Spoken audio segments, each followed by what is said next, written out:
முன்னாள் அமைச்சர் சி விஜயபாஸ்கர் மீதான சொத்து குவிப்பு வழக்கில் அமலாக்கத்துறை மனு தள்ளுபடி செய்யப்பட்டிருக்கிறது. சி விஜயபாஸ்கர் மீதான சொத்து குவிப்பு வழக்கில் ஆவணங்களை கேட்டு அமலாக்கத்துறை மனு தாக்கல் செய்திருந்த நிலையில் அமலாக்கத்துறை மனு தள்ளுபடி செய்யப்பட்டிருக்கிறது. அது குறித்தான அண்மை செய்தியை பார்த்து வருகிறோம். இது குறித்த கூடுதல் விவரங்களோடு இணைகிறார் எமது செய்தியாளர் பாக்யராஜ். இந்த வழக்கு குறித்தான முழுமையான விவரங்கள். முன்னாள் சுகாதாரத்துறை அமைச்சர் சி விஜயபாஸ்கர் வருமானத்தை விட 35 கோடியே 79 லட்சம் ரூபாய் கூடுதலாக சொத்து சேர்த்ததாக தமிழக லஞ்ச ஒழிப்புத்துறை போலீசார் புதுக்கோட்டை மாவட்டம் அமர்வு நீதிமன்றத்தில் குற்றப்பத்திரிகை தாக்கல் செய்திருந்தனர். இந்த வழக்கு கடந்த ஆண்டு மே மாதம் முதல் நடைபெற்று வரும் நிலையில் 16வது முறையாக இன்று இந்த வழக்கு விசாரணைக்கு வந்தது. இந்த வழக்கு விசாரணைக்காக முன்னாள் சுகாதாரத்துறை அமைச்சர் விஜயபாஸ்கர் ஆஜரான நிலையில் வழக்கை விசாரித்த நீதிபதி சுபத்ரா தேவி வரும் ஆகஸ்ட் 28ஆம் தேதிக்கு ஒத்திவைத்தார்.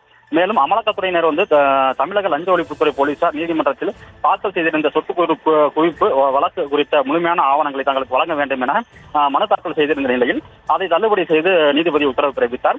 ஏற்கனவே லஞ்ச ஒழிப்புத்துறை பதிவு செய்திருந்த வழக்கில் உள்ள சொத்து ஆவணங்களை தங்களுக்கு வழங்க வேண்டும் என பொதுவான மனுவாக அமலாக்கத்துறையினர் நீதிமன்றத்தில் மனு தாக்கல் செய்திருந்த நிலையில் அதனை தள்ளுபடி செய்த நீதிமன்றம் அவ்வாறு வழங்க முடியாது என கூறியதோடு சட்டப்பிரிவு 237 கீழ் புதிய மனுவை தாக்கல் செய்யவும் அமலாக்கத்துறை வழக்கறிஞர்களுக்கு நீதிபதி உத்தரவிட்டார்.